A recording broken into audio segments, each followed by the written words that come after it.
Emily said the reception was bad at the yoga retreat. Funny how the signal got crystal clear when Find My iPhone showed her at a 5-star casino resort, 2 hours away, with her ex-boyfriend's location dot sitting right on top of hers. She told me she was going to heal her inner child. I let her, then I introduced her inner child to her mother. Namaste at your mom's house. That's the short version people ask for at barbecues when the story inevitably comes up after someone complains about their spouse's self-care budget. But it didn't start with the retreat. It started small. It usually does. I'm James, 38, IT security consultant for a mid-size firm in Phoenix, which means I spend my days reminding adults not to click suspicious links and trying to anticipate all the ways people can be careless with things that matter. Funny that I guarded my clients' data better than I guarded my own marriage. Emily is, or was, 35, graphic design degree, big eyes, bigger vocabulary for feelings. When we met, she freelanced for startups, making logos and brand kits, hustling for clients on Instagram. She was sharp, funny, and had this way of making ordinary things sound poetic. The first night we talked, at a friend's game night, she held up her beer and said, "Do you ever feel like you're living someone else's life on autopilot?" I just finished a 70-hour week migrating a bank's systems and was half asleep in a corner. No one had ever asked me that. Not like that. We started dating. She made playlists for our drives. I fixed her laptop when it blue-screened. We took Sunday hikes in the desert, her stopping every few minutes to take photos of cacti at golden hour. Back then, finding herself meant journaling on the couch with our dog at her feet and going to therapy once a week. I was all for it. I grew up in a house where feelings were something you either drank away or buried in the yard. Her willingness to look inward felt healthy, brave even. Then the company she freelanced most for lost funding. Her contracts dried up. She called it a sign from the universe to pause and realign. I called it stress, but I didn't say that out loud. We talked about it in bed one night, light from the hallway striping the room. "I think I need a break," she said, head on my chest. "From clients, from deadlines. I've been on this hustle hamster wheel since college." "How long a break?" I asked. "I don't know," she said. "A few months maybe, just to figure out what I actually want to do, who I actually am. I earn enough to cover the bills comfortably. We live in a modest 3-bedroom in a suburb outside Phoenix, not some McMansion with 3 mortgages. Her income had been nice, but not required, at least in the short term." "Okay," I said, "take a few months. We'll reassess at the end of the year." She kissed my chest. "You're the best, you know that." "Remember that when I ask you to unload the dishwasher," I said. We both laughed. The first couple of months were fine. She slept in, went to yoga, made elaborate salads, baked banana bread. She started seeing a new therapist who specialized in somatic inner child work, which I had to Google. She came home from sessions with phrases like holding space and regulating my nervous system. I came home with grocery bags and stories about office politics. We met in the middle mostly. The problem was, the few months never ended. At 6 months, I said, "Hey, have you thought more about work?" She said, "I'm still untangling my programming. Jumping back into capitalism would undo all this progress." At a year, I said, "We need to talk about money." She said, "Talking about money is really triggering for me right now. Can we not bring scarcity energy into the house?" At 18 months, I stopped bringing it up entirely. Not because it didn't matter, but because every conversation turned into a referendum on my supposed lack of spiritual growth. "You're so rigid," she'd say. "Everything is numbers with you. When are you going to ask what your soul wants?" "My soul wants the mortgage paid on time," I'd reply. She'd sigh like I'd missed a joke. Emily got deep into wellness Instagram. Breathwork, cacao ceremonies, shadow work. Our coffee table turned into an altar of crystals and oracle decks. Every spare surface in the house had a candle on it. I don't say this to mock any of that. People find comfort where they find it. But there's a difference between healing and hiding. One asks hard questions. The other uses spiritual language to evade basic adult responsibilities. At year 2 of the break, I started using the word sabbatical less and unemployment more in my head anyway. Then came the retreat. She brought it up on a Tuesday night while I was balancing our accounts at the kitchen table. Bank website open, my laptop screen glowing, her sitting across from me, barefoot in leggings and an oversized sweatshirt that said Self-Love Club. "I found something," she said, voice excited. That tone used to mean cheap flight deals or a new taco place. Lately, it meant something that would cost us money. "Yeah," I said, keeping my eyes on the spreadsheet. "I've learned not to react until I see the price tag." "It's a 4-day inner child healing retreat," she said. "In Sedona, with this facilitator I've been following for months. She's amazing, look." She slid her phone across the table. I glanced. Website, "Return to your inner temple." Photos of women in white dresses standing in red rocks, arms raised to the sky. Bullet points about trauma release, somatic integration, sisterhood. Then the number. $2,997, early bird. I let out a low whistle. "That's a lot of money to cry in the desert," I said. She huffed. "It's not just crying, it's deep work, James, generational work. I've been doing the weekly sessions, but this is immersive. It could be life-changing." "It would definitely be budget-changing," I said, turning my laptop so she could see the numbers.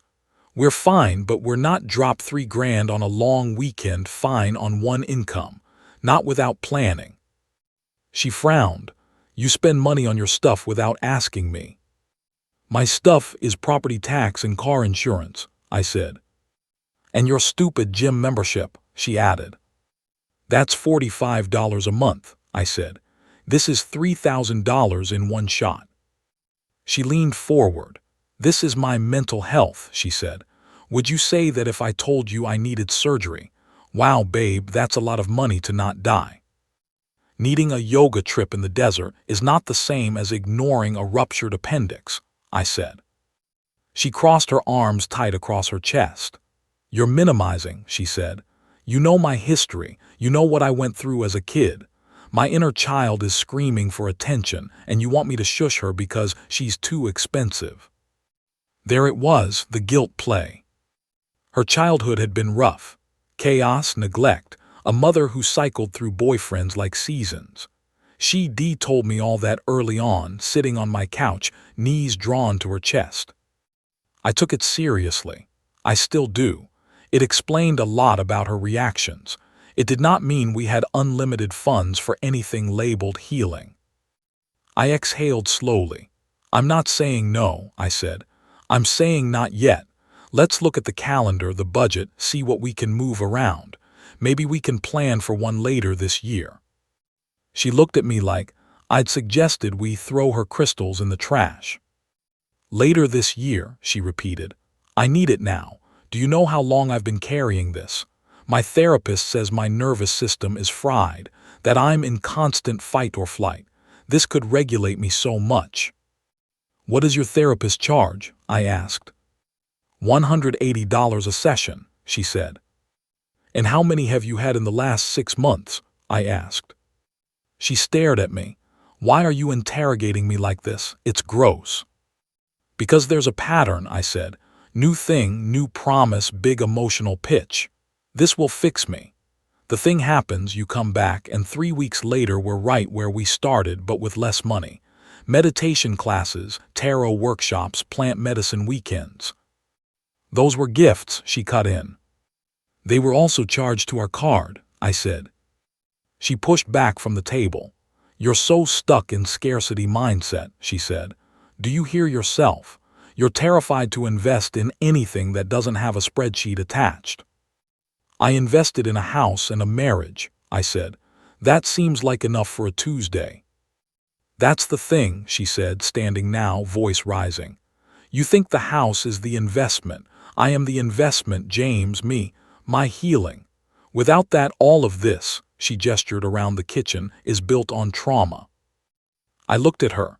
She looked almost evangelical. Eyes bright, hands moving, reciting phrases that sounded like someone else had written them.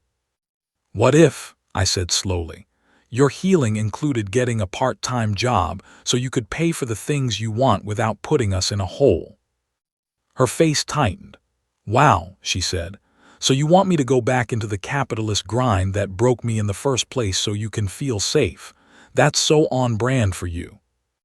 On brand, I repeated. Am I a company now? You don't get it, she said. You never will, you're too logical. She stomped out of the kitchen. I sat there alone with my laptop, our joint checking account numbers, and the beginning of a dull ache behind my eyes. I didn't say no that night. I didn't say yes either. I did what I always did back then, bought myself time. We circled it for a week. She sent me testimonies from women who'd done the retreat, grainy videos of them crying into the camera, clutching their hearts, saying things like, "It changed my life. I finally met my inner child." She put handwritten notes on the fridge. I deserve healing. She added the retreat to her vision board. She stopped having sex with me, which I'm sure was unconsciously strategic. 2 weeks later, after a particularly long day at work, I came home to find her at the table with a spreadsheet of her own. I went through our expenses, she said, eyes earnest. I cut Grubhub, your Spotify family plan, the landscaper.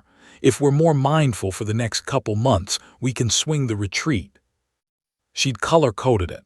It was the most engaged she'd been with our finances since we got married. I studied it. She was right on paper. It would be tight but doable. Okay, I said finally, book it. She squealed, actually squealed, ran around the table and jumped onto my lap, arms around my neck. Thank you, she said into my ear. You won't regret this. You'll get your wife back, a regulated, healed, glowy version. I like the current version, I said, just maybe with a resume update. She laughed, one thing at a time. The retreat was in mid-May, 4 days, Thursday through Sunday. She sent me the link when she registered. The location was described as a secluded retreat center outside Sedona. No exact address, just you will receive directions after registration. Very mystic. There's limited cell service, she said a week before she left, folding yoga pants into a suitcase. So I might not be able to call much, but that's good. I need to unplug. Limited doesn't mean none, I said. Shoot me a text when you get there at night before bed and if you go into town. You're so linear, she teased. Fine, I'll text when I can, don't expect a novel. I never expect a novel, I said, just proof of life. She rolled her eyes, but she smiled. For a moment we were just us again, no hashtags. I drove her to the meetup point Thursday morning, a dusty gas station off I-17, where a shuttle was picking up attendees. A dozen women milled around with weekend bags and water bottles the size of toddlers. She wore linen joggers and a white tank top, her favorite turquoise pendant at her throat. She hugged me tight before getting on the van. Thank you, she said again. Seriously, this means everything. Bring back some enlightenment, I said, and maybe a rock, a free one. She laughed. Text you when we get there, love you. Love you too, I said. I watched the shuttle pull onto the highway. It turned north toward Sedona. Dust hung in the air behind it, then settled. On the drive home, I felt something like relief. 4 days of a quiet house, no arguments about vibes or scarcity. I planned to catch up on reading, maybe finally fix the fence gate. She texted 3 hours later. We're here, it's beautiful. Signal is spotty, so don't freak out if I go quiet. I replied, got it, enjoy it, say hi to your inner child for me. She sent back a laughing emoji and a heart. That night around 9, she texted again. Phone almost dead. Long day. Sharing a room with two amazing women, lots to tell you. Tomorrow we're doing breathwork. Love you. No photos, no location tag, fine. She was there for herself, not my entertainment. Friday, nothing until almost 11 p.m. Sorry for late text, it's been intense. Cried like 5 times. Inner child is loud lol. Love you, going to bed. I stared at the message for a minute. My IT brain tickled. Even with spotty service, texts usually came through earlier or later, not always right before bed with the exact same cadence. I told myself to stop being paranoid. This was her thing, let her have it. Saturday afternoon, I sat down to pay bills. It's my weekend ritual. Log into accounts, make sure nothing weird is happening, move money to savings when we have extra. Our checking account looked fine. Mortgage scheduled, utilities on auto pay, nothing out of the ordinary. Then I opened Venmo. I don't check it often. Emily handled most of the small peer-to-peer stuff, splitting dinners with friends, paying her therapist, that sort of thing. But I'd used it the week before to send a contractor a deposit, so the app was still on my phone. There, in the recent tab, was a payment from Emily 2 hours earlier. To Ryan C. Amount $120. Note, drinks tropical drink. Ryan. Her ex. The one she'd dated for 3 years before me. The one whose name came with an eye roll and, walking red flag. The one she swore she'd blocked on everything because he'd cheated on her and broke my trust in men forever. I stared at the screen. My heart rate didn't spike.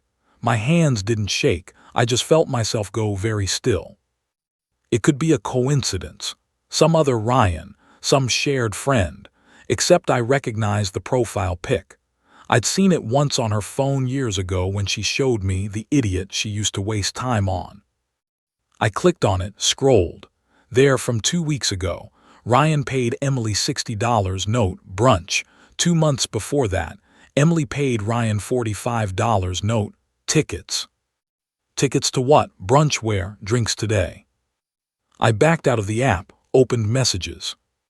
I typed, how's the retreat going?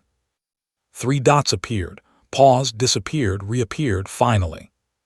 So powerful, just came out of a session.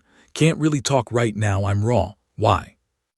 No mention of phone, almost dead this time. I stared at the text. My thumb hovered over the keyboard. This is the part of the story where some people would say, I exploded. I didn't. Something else happened instead. I opened Find My.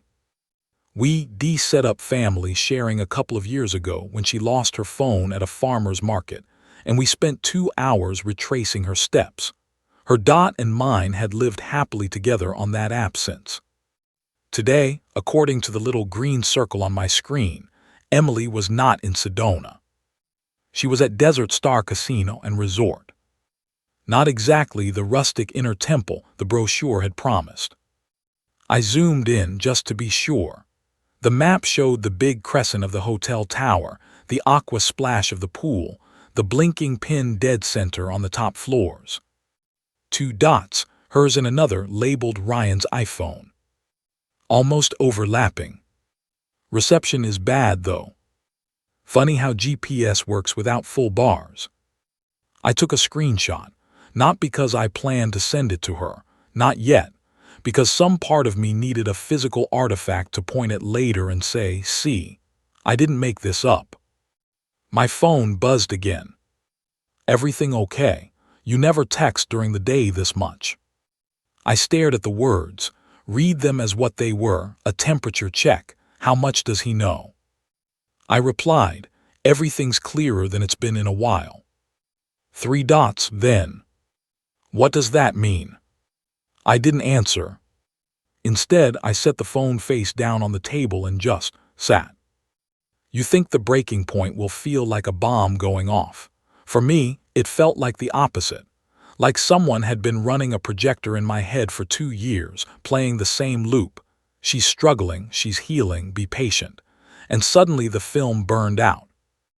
I wasn't angry. Anger is hot and loud. I was something colder. Final. I stood up, moving slowly like I was underwater, put my laptop away, walked into the bedroom. Her side of the closet was a forest of linen and yoga pants, floral dresses, stacks of journals, a shrine to reinvention. I pulled her suitcases down from the top shelf. Blue one, gray one, the same one she'd packed for the retreat 2 days earlier. I opened drawers, folded her clothes neatly. T-shirts, leggings, the expensive sports bras from that brand she swore were an investment. I wasn't tossing anything. No dramatic throwing, no scissors through dresses. Neat stacks, one after another, into the cases. The dog, our rescue mutt, Max, watched from the doorway, head tilted. "It's okay, bud," I said. "You're staying." He wagged his tail once, tentative. I packed her books, her skincare, the framed photo of her and her mom from our wedding that she kept on her nightstand. I left the crystals, those fit in the suitcase's side pockets. The whole thing took about an hour. The more I packed, the calmer I felt, like my hands were moving a story forward my brain had already finished. Next, I pulled out my phone. I scrolled to movers in my contacts. We used a small local company 3 years ago when we moved into this house. Father and son operation. The dad, Hector, had given me a fridge magnet with their number for when you upgrade to the dream house. "Phoenix Express, this is Hector," he answered on the second ring. "Hey Hector, it's James Miller," I said. "You helped us move in on Cactus Bloom Lane a few years back." "Oh yeah, the IT guy with all the labeled boxes," he said, chuckling. "How you doing, man?" "Organized as ever," I said.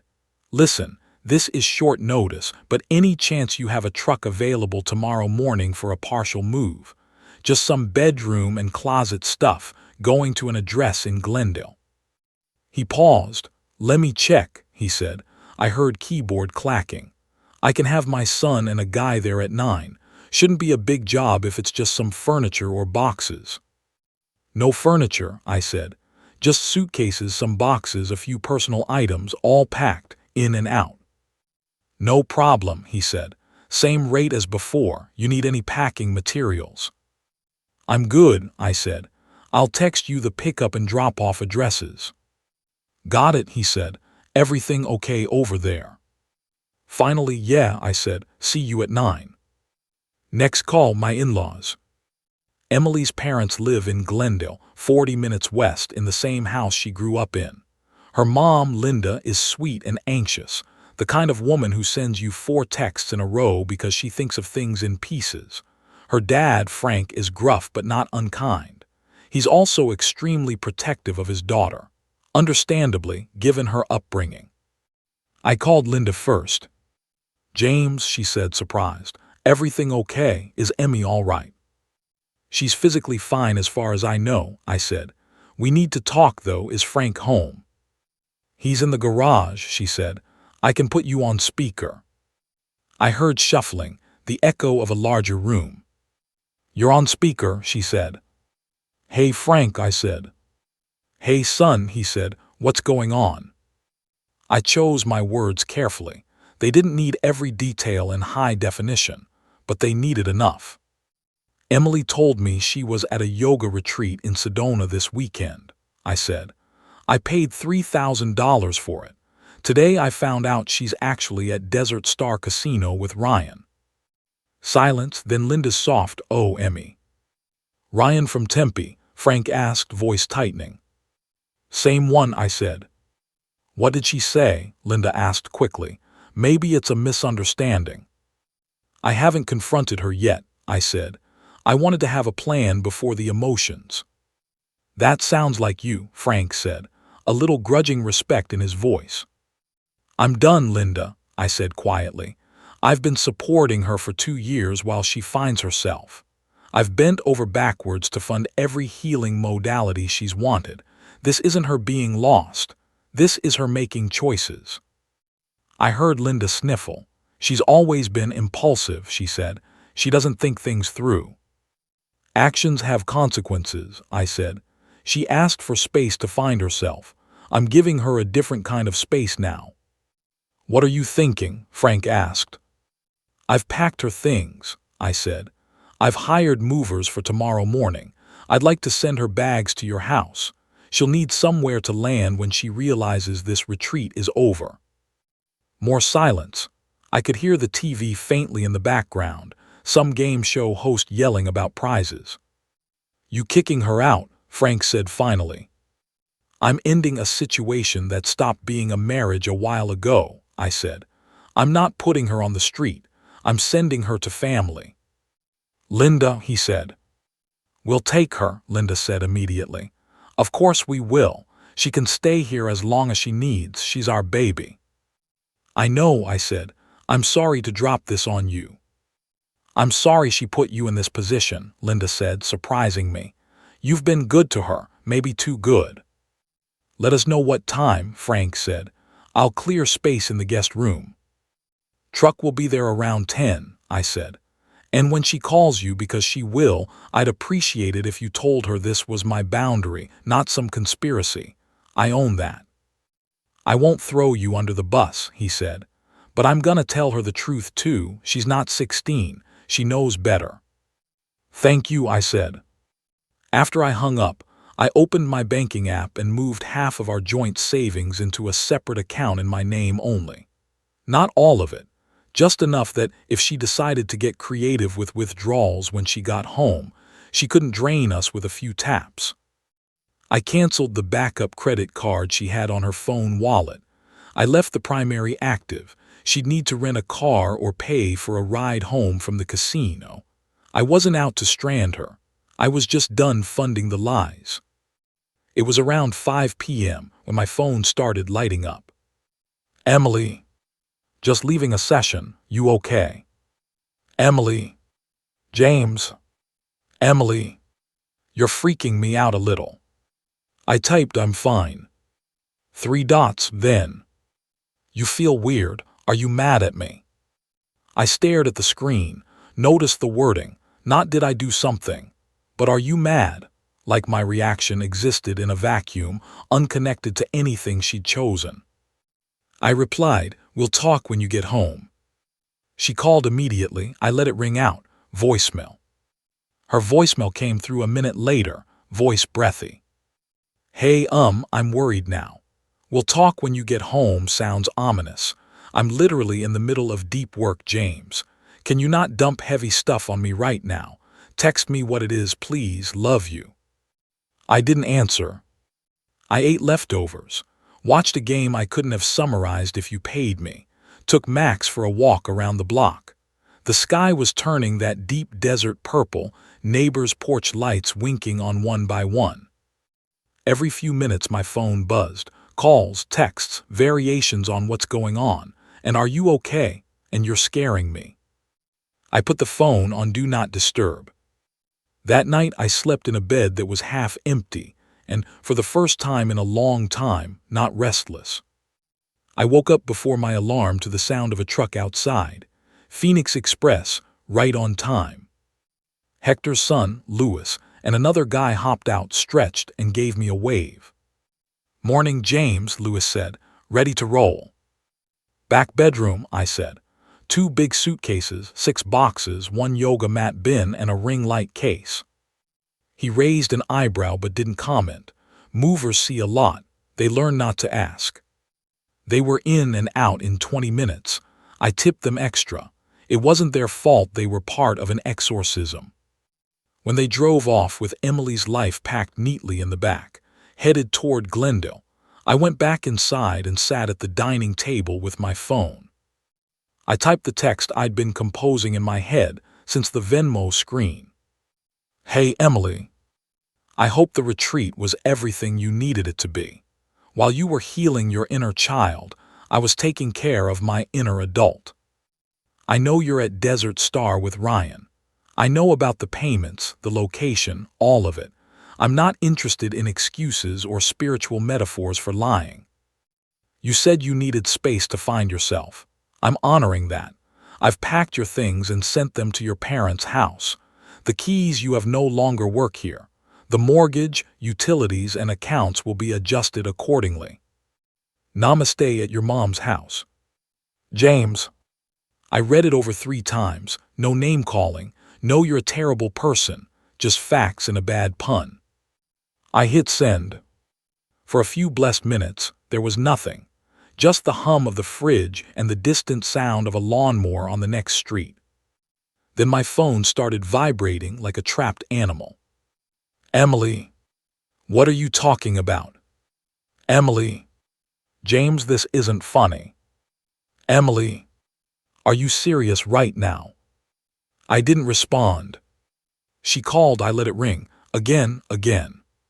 Finally, I answered, not out of obligation, but because I wanted the data point. What the hell is wrong with you? She yelled before I could say hello.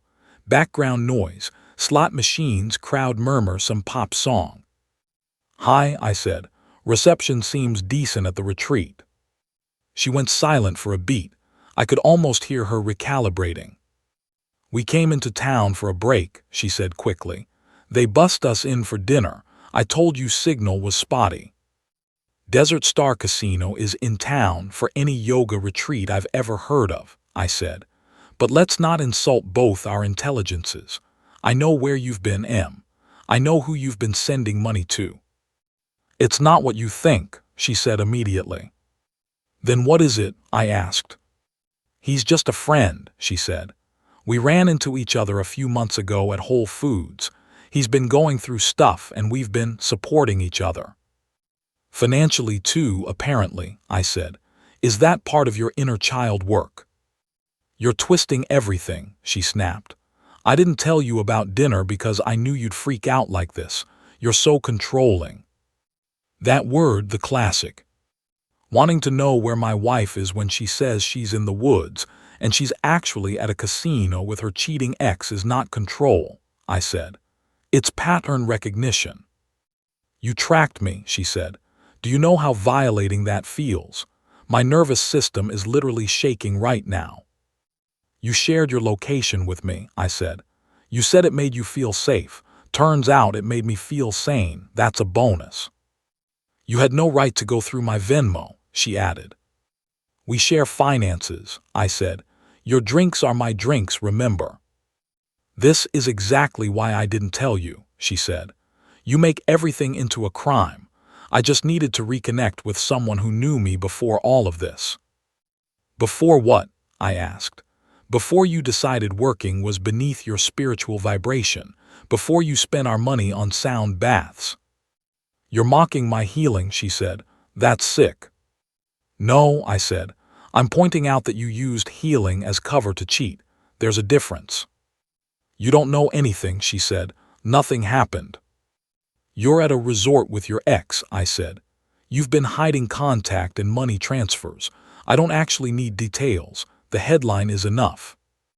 You're overreacting, she said. Can we please just talk when I get home, in person? This is a really bad time to dump this on me. I'm literally about to go into a closing ceremony. You won't be coming home here, I said. Your things are at your parents' place. They're expecting you. Her breathing hitched. You actually did it, she whispered. Did what? I asked. You kicked me out, she said. Over nothing, over your paranoia.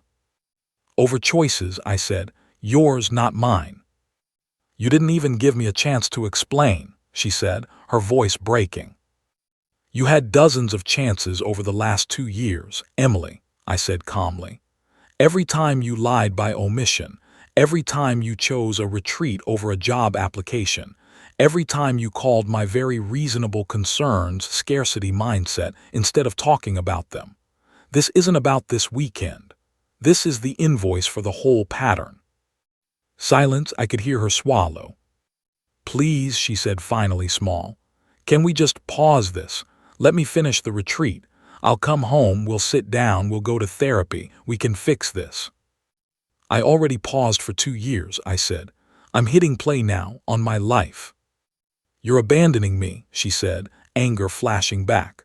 My inner child is going to be so re-traumatized. Your inner adult can call an Uber to your mom's, I said. You're not helpless, You made a choice. I'm making mine. We're done here. You'll regret this, she said. No one is ever going to love you like I do. Promise, I said before I could stop myself. She gasped, you're cruel. I'm just matching temperature, I said. Logistics only from this point. Text me when you're at your parents' so I know you got there safe. She swore at me, creative combinations. Then the line went dead. I set the phone down and exhaled. My hands were steady. My heart felt unclenched. Max nudged my leg with his nose. I scratched behind his ears. Looks like it's just us, buddy, I said. He wagged his tail like that was the best possible outcome. The next 24 hours were strangely peaceful.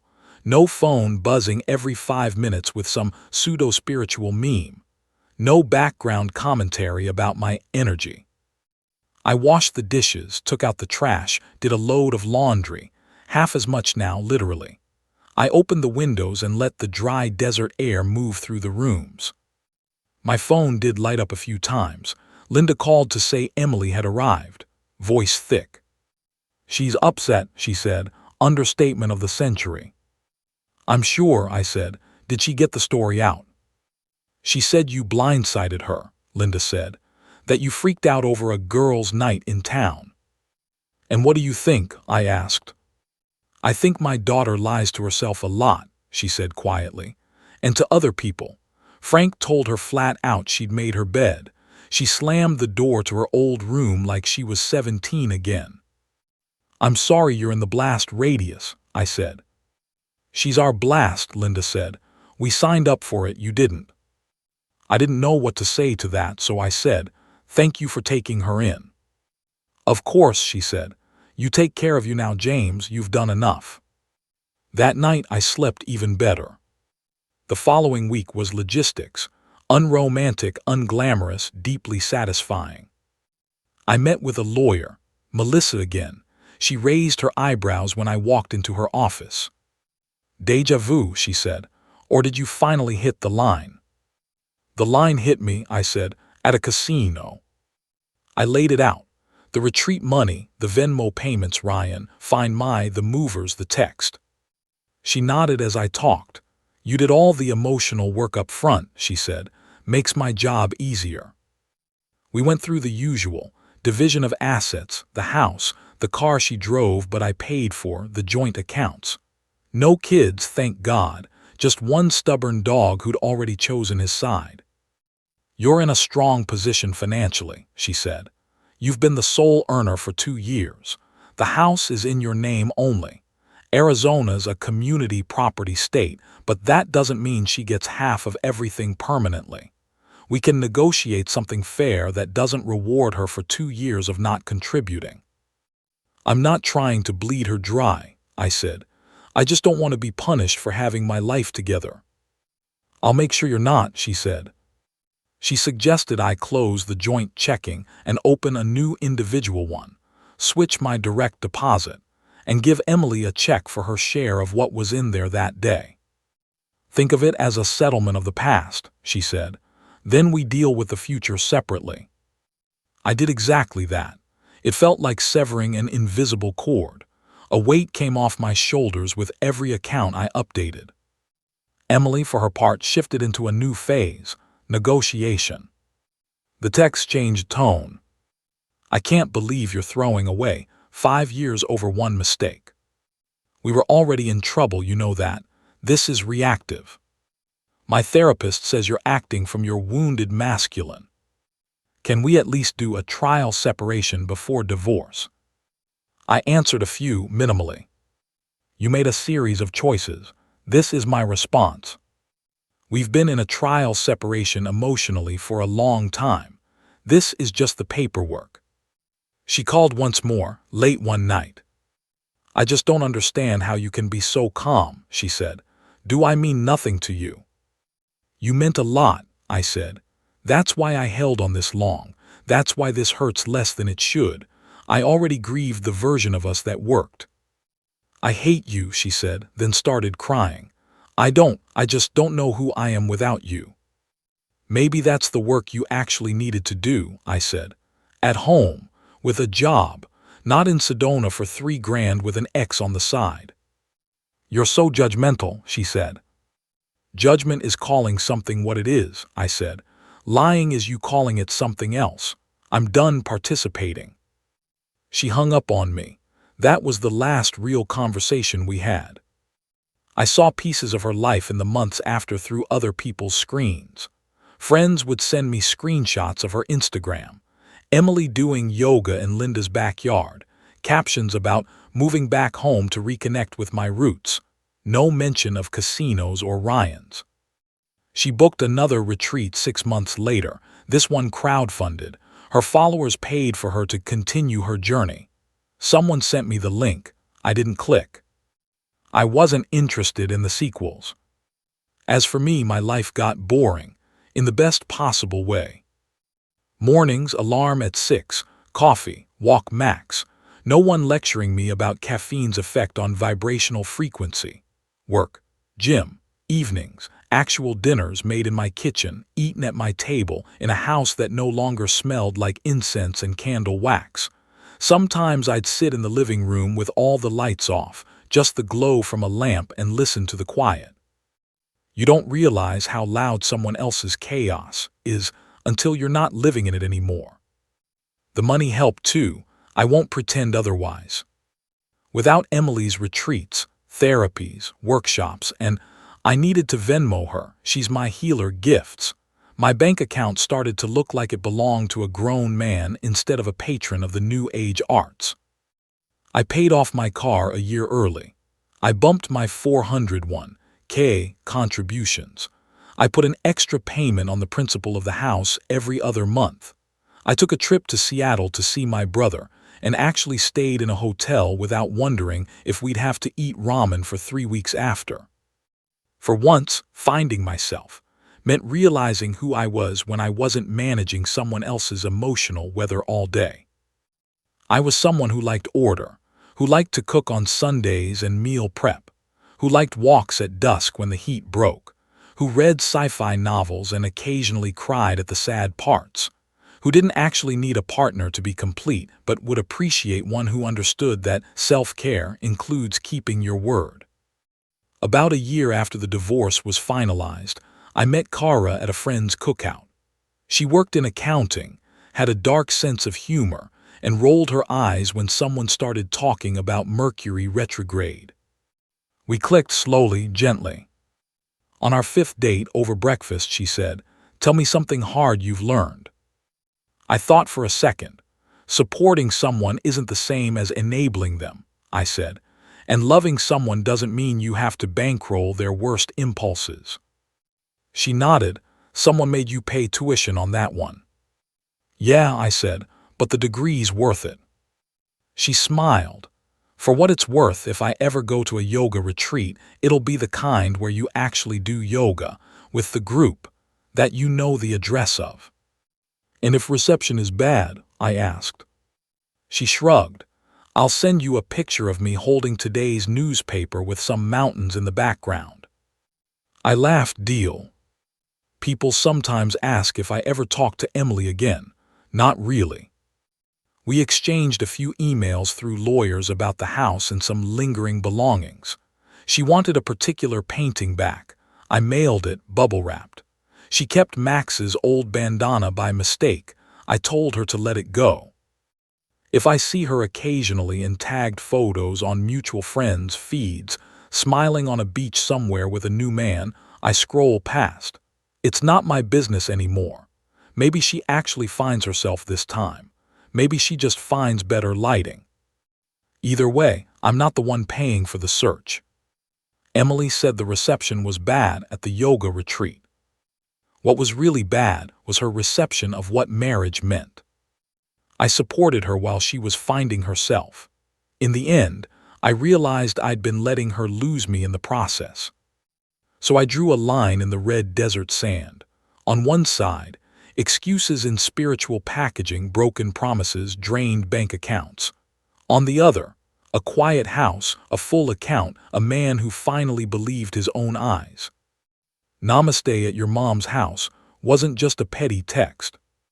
It was me telling the universe, and myself that my peace was no longer up for negotiation.